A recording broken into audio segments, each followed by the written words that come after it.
Hello les amis, bienvenue dans ce nouvel épisode dans lequel, qu'est-ce qu'on fait? Bon, on fait un petit timelapse d'une illustration, commande d'illustration plus ou moins. En fait, c'est l'illustration qui a été gagnée pour le concours de Fête des Mères qui a été organisé par ma sœur de cœur, Delcile, et que vous retrouvez sur Instagram. Je vous mettrai tout ça en description aussi.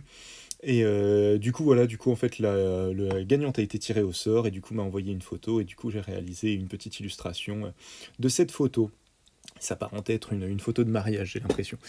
Du coup, voilà, du coup, alors, comment j'ai procédé pour cette commande de portrait? Ben, en fait, comme l'autre, hein, comme l'autre commande, ce que j'ai fait, en fait, c'est que... Alors, déjà, au niveau matériel, on va commencer dans le bon sens, sinon ça ne va pas aller. Niveau matériel, en fait, on est sur du papier Anmul, le rouge, Moulin du Coq, 325 grammes, si je vous dis pas de bêtises.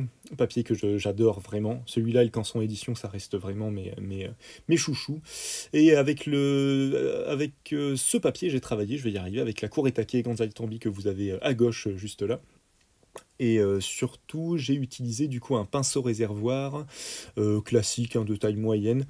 Mais j'avais fait la première commande de cette manière-là et je trouvais que le rendu était assez sympathique. Donc je suis parti un petit peu dans le même, avec la même technique. Parce que je me suis dit, c'est quand même la première commande que j'avais fait de portrait, c'est celle-là qui a été, entre guillemets, mis en image pour le concours. Donc je me suis dit, autant garder la même technique, histoire que la personne s'y retrouve un petit peu quand elle aura sa commande.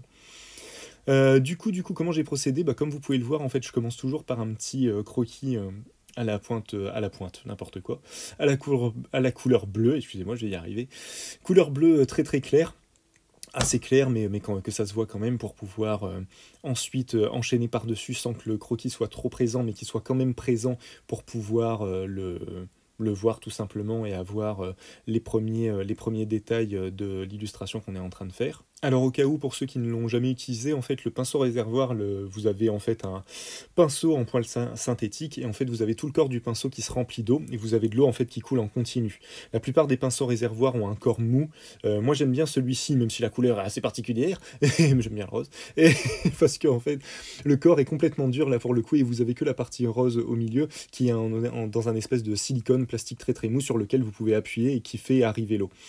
Si vous avez tendance comme moi à être un peu crispé de temps en temps sur le pinceau, ça peut être un truc intéressant parce que ça vous évite d'avoir de l'eau qui va couler soudainement parce que vous êtes en train de faire du détail et que vous avez tendance à serrer le pinceau. Ça m'arrive pas souvent, mais ça m'arrive de temps en temps et j'ai eu déjà des petits soucis de ce côté-là. Donc je vous avoue, quand j'ai trouvé ce style de pinceau réservoir, j'étais bien content. Celui-ci, c'est un rougier éplé, mais vous avez Carandache qui fait la même chose. Mais bref, je vous mettrai ça en description aussi. L'avantage, ouais, du coup, l'avantage du pinceau réservoir, c'est que concrètement, c'est un outil qui est vraiment intéressant à voir si vous faites du dessin à l'extérieur. Et du petit format, en vrai. Sur du grand format, ça perd un peu de son intérêt. Mais sur du petit format, le vrai avantage, c'est que vous n'avez pas à chercher de l'eau. Vous pouvez tout de suite sortir votre pinceau, votre aquarelle et commencer à travailler, surtout quand vous êtes en extérieur. Et sur un petit format, vous n'allez pas complètement décharger l'eau rapidement. Vous allez pouvoir quand même travailler un bon moment avec avant que l'eau soit complètement déchargée. Ça a quand même son avantage aussi. Et du coup, là, ce que j'aimais bien aussi avec ce pinceau, alors faut apprécier, c'est que du coup, la couleur que vous utilisez de base va forcément se diluer. Comme vous avez de l'eau qui coule en continu, vous avez beau faire un jus homogène sur votre palette, l'eau coulant en continu dans le pinceau, en fait, là, elle va diluer la peinture au fur et à mesure. Donc si vous cherchez à avoir quelque chose de complètement homogène, faire une belle zone bien nette de la même couleur, le pinceau réservoir, c'est un peu à éviter pour le coup. Parce que le pinceau réservoir, ça va vraiment vous permettre plutôt de jouer sur l'accumulation d'eau au fur et à mesure. Et pour du dégradé, par exemple, c'est très très intéressant. Pour du dégradé allant d'une zone vraiment chargée, saturée, à une zone beaucoup plus transparente, limite avec juste de l'eau, bah, ça peut être un outil super intéressant parce que comme vous avez encore une fois l'eau qui coule en continu, ça va vraiment vous permettre de faire ce genre de choses. Voilà un peu pour le pinceau réservoir. Je me disais, j'avais jamais fait de point vraiment dessus. Je m'étais dit que ça pouvait potentiellement être intéressant pour ceux qui ne connaissent pas du tout.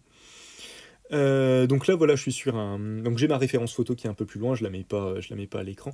Mais du coup, là, je suis parti voilà, sur un espèce de petit croquis au pinceau. Je me rends compte que je m'en sors de vraiment mieux au pinceau qu'au crayon. C'est pas, enfin, c'est différent en tout cas, et j'ai plus de facilité au crayon. J'ai plus de facilité au pinceau, je vais y arriver, qu'au crayon. Le crayon me permet de travailler un peu différemment, mais voilà, mais je m'y retrouve beaucoup plus au pinceau. Et là, du coup, voilà, l'idée c'était toujours pareil. Je voulais je voulais vraiment bien cerner les visages. vraiment qui soit entre guillemets assez détaillé, mais surtout qu'on comprenne bien et qu'on ait une belle, quelque chose qui ressemble quand même bien à l'image de base, à la référence de base. Et après pour le reste, je me suis un petit peu lâché, j'ai été beaucoup plus évasif parce que je voulais surtout que la couleur fasse le travail et pas forcément le croquis au pinceau. Donc du coup voilà, j'ai avancé tranquillement là-dessus. J'avais peur de ne pas avoir bien centré le couple et au final ça va, je m'en suis à peu près bien sorti. Les têtes sont pas centrées, mais au final l'épaule du monsieur et la fin de la robe de madame fait l'équilibre au final avec l'image et permet de recentrer l'image. Ça peut être un truc qui peut être intéressant aussi si jamais vous démarrez un peu comme moi. Moi, je fais pas de croquis à la base, je place mais sans vraiment placer, j'y vais assez franco la plupart du temps. Donc si vous travaillez un peu de cette manière-là, c'est vachement intéressant si vous sentez que vous êtes un peu décalé, vous dites pas ah allez c'est pourri, fait chier, machin, je vais pas être centré et tout. Bah non, vous avez toujours un peu moyen de rattraper parce qu'en fait, si la chose que vous êtes en train de dessiner, la partie de la référence que vous êtes en train de dessiner en ce moment, elle est pas centrée, vous pouvez toujours un petit peu entre guillemets gruger, chanter un peu le truc en faisant en développant un petit peu plus, bah là pour le coup, développant un peu plus l'épaule, en développant un peu plus la robe, le côté échancré de la robe sur le bas. C'est des choses sur lesquelles vous pouvez plus facilement jouer et qui n'ont pas trop d'impact en fait. Si vous jouez sur les visages, sur la déformation des visages, ça fait très vite de la caricature et du coup ça se voit. Mais sur les vêtements, alors faut pas non plus exagérer et lui faire. Je lui ai pas fait non plus une épaule de, de mec qui a un os beaucoup trop prolongé, je vais y arriver. Mais du coup voilà, je m'en suis sorti de cette manière-là et je trouvais voilà que ça fonctionnait bien et que c'était intéressant de vous dire ça parce que c'est un truc que j'utilise assez souvent quand je vois que je suis pas centré. Je me dis bah c'est pas grave, je vais recentrer avec d'autres éléments. C'est toute la composition en fait, hein, c'est toute la composition de l'image. Donc toujours pareil, n'hésitez pas quand même à aller. C'est toujours pareil. Si j'ai un message à donner, c'est aller au bout du truc. Et si vous voyez que ça va pas, là, si vous êtes vraiment pas satisfait, bah là vous recommencez ou voilà. Mais dans tous les cas, vous aurez appris. Vous saurez pourquoi il fallait pas. Vous saurez pourquoi vous recommencez. Parce que bien souvent, moi je sais qu'à l'époque où il y a très longtemps, parce que je gomme plus depuis un long moment maintenant, quand je gommais beaucoup. Des fois j'oubliais en fait, je gommais l'erreur que j'avais faite et je la refaisais en fait machinalement parce que je l'avais gommée et je la gommais tellement rapidement que j'avais pas en tête j'avais plus en tête pourquoi j'avais foiré en fait. Donc du coup je suis vraiment parti de ce principe-là, ça, je sais pas si j'en ai déjà parlé mais je refais un petit topo dessus au cas où. Je suis vraiment parti de ce principe-là où de garder entre guillemets mes erreurs et de garder mon croquis de base parce que j'aime bien voir la construction et j'aime bien me dire bah voilà là c'était décalé, bah c'est pas grave, je vais l'arranger de telle manière et tout ça.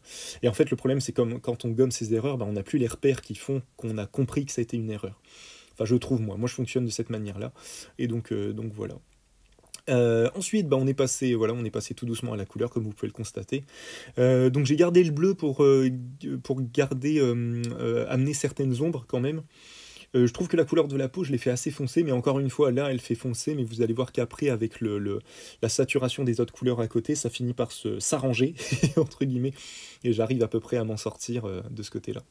Là où je me suis vraiment éclaté, par contre, comme vous pouvez le constater, c'est avec le bouquet. Je voulais quelque chose, en fait, de à la fois entre guillemets détaillé pour qu'on puisse comprendre que c'est un bouquet, un minimum, même si bon, faut vraiment, faut vraiment avoir le contexte.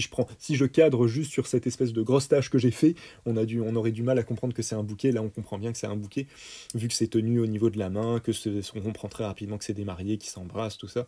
Donc du coup, vous avez ça aussi un truc dont je me suis rendu compte qui est intéressant, c'est la compréhension contextuelle. C'est ce qui fait, par exemple, que beaucoup d'aquarellistes, professionnels, vont pouvoir en fait vous faire comprendre des choses à l'image sans forcément les dessiner complètement.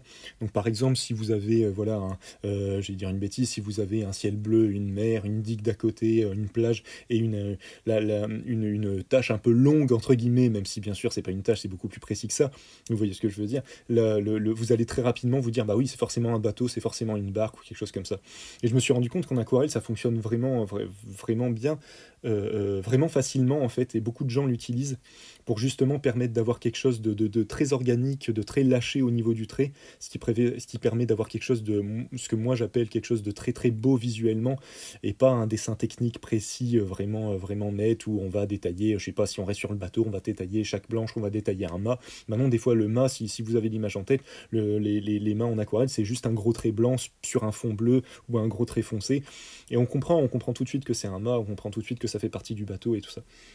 Enfin bref, tout ça pour dire que c'est ce dont, à mon tout petit niveau, je me suis servi, comme que de ce que j'avais compris en tout cas de tout ça, pour suggérer justement le principe du bouquet de fleurs. Et en fait, ça me permet justement ça me permet de m'intéresser beaucoup plus comment on dit ça, au ressenti un peu abstrait, au mélange des couleurs, même là, même si là au final je trouve que j'aurais pu faire quelque chose de beaucoup plus chargé, ça me permet vraiment de m'intéresser à ça et d'oublier le truc de attends, il y a combien de fleurs, attends, c'est quoi comme variété de fleurs, attends, qu'est-ce que c'est, est-ce que là on voit bien, ok, il y a un pétale là, il y a une feuille là, maintenant tout ça on peut le mettre de côté, on a bien compris que c'est un bouquet de fleurs et on peut juste s'amuser, en faisant en faisant quelque chose de beaucoup plus coloré et qui fait quelque chose en fait quand on regarde bien, c'est une tache un peu touffue où plusieurs couleurs se mêlent quand on regarde bien.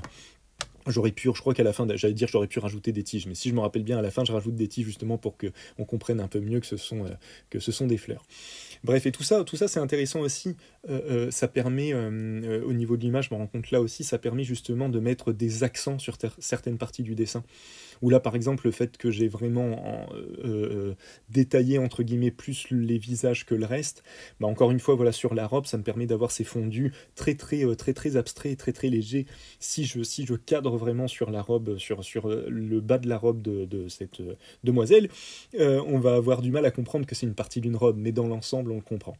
Enfin bref, c'est quelque chose qui va peut-être vous paraître complètement basique, vous allez dire, bah oui, il est bête. Bah oui, mais en fait, moi j'avoue que je m'en rends compte vraiment maintenant. En tout cas, je l'acte dans ma tête vraiment maintenant, quoi. Avant je le travaillais peut-être instinctivement et je m'en rendais pas compte tout de suite. Et bah justement, la partie, le côté dégradé avec le pinceau réservoir dont je vous parlais, vous l'avez bien là au niveau des cheveux. Vous voyez bien que la zone du bas des cheveux, elle est beaucoup plus foncée que la zone du haut. C'est ce qui peut être intéressant au pinceau réservoir à tester, quoi. Et donc voilà, je sais plus où j'en étais. Mais bon, voilà. Là, on attaque tout doucement ce que j'appelle moi l'ancrage, voilà la partie finale où je vais rehausser certaines parties du dessin et je vais détourer surtout certaines parties pour qu'on comprenne un peu plus que voilà les délimitations, le début de la robe, le début de la peau, des cheveux, tout ça pour qu'on comprenne un peu plus ça. Et puis pour marquer certaines zones un peu plus dans l'ombre.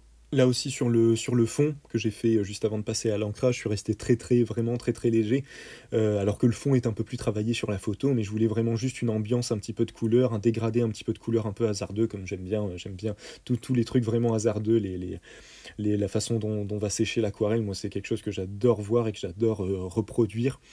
Et puis j'aime particulièrement parce que c'est le côté abstrait un peu du truc, ça donne jamais la même chose, donc j'aime bien travailler de cette manière-là. Et toujours pareil pour apporter un contraste avec le personnage principal, enfin le personnage principal, les personnages principaux en l'occurrence, mais là voilà ce sur quoi on veut porter l'œil. Là j'espère en tout cas que j'ai réussi à faire ça, à vraiment porter l'œil sur le baiser et sur les deux visages, et après plus on s'éloigne, plus on décentre un petit peu des personnages, plus on part sur quelque chose de plus coloré, plus léger, et qui va permettre vraiment de contraster avec ça et d'apporter quelque chose à la composition, quoi.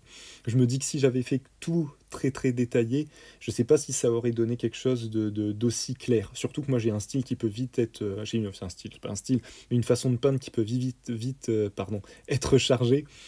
À l'aquarelle, j'ai appris ça. L'aquarelle, j'ai appris à essayer de me limiter. Comme là, je pars dans un espèce de pseudo-ancrage de la robe, mais j'essaye d'être, je me bats un peu contre moi-même, hein, parce que si ça tenait qu'à moi, je referais, je referais tout, je détournerais tout, et au final, c'est beaucoup plus intéressant de le laisser vraiment léger. Comme là, pour le costume, j'avais vraiment envie de rajouter, il y a des ombres qui sont beaucoup plus marquées sur la référence de base, mais je me suis rendu compte que travailler le costume de cette manière-là et le laisser vraiment léger, ça permet aussi aux spectateurs de s'imaginer quelque chose, quoi, de partir sur sa vision du truc, et moi j'apporte juste une délimitation assez simple au final. Et on finit avec quelques petites photos pour montrer un petit peu l'illustration finale, qui a beaucoup plu à l'intéresser, c'est le principal. Et j'avais oublié de dire, mais oui, j'ai utilisé un pinceau en martre pour venir à avoir quelque chose de beaucoup plus fin qu'au pinceau réservoir pour l'ancrage final. Mais je pense que je l'avais assez détaillé dans d'autres vidéos, donc je pense que vous l'avez bien compris. Sur ces bonnes paroles, je vous souhaite une bonne journée, une bonne soirée en fonction de l'heure à laquelle vous regardez cette vidéo. Et je vous dis à la prochaine. Merci d'avoir regardé. Si vous avez des questions, n'hésitez pas. Salut, salut!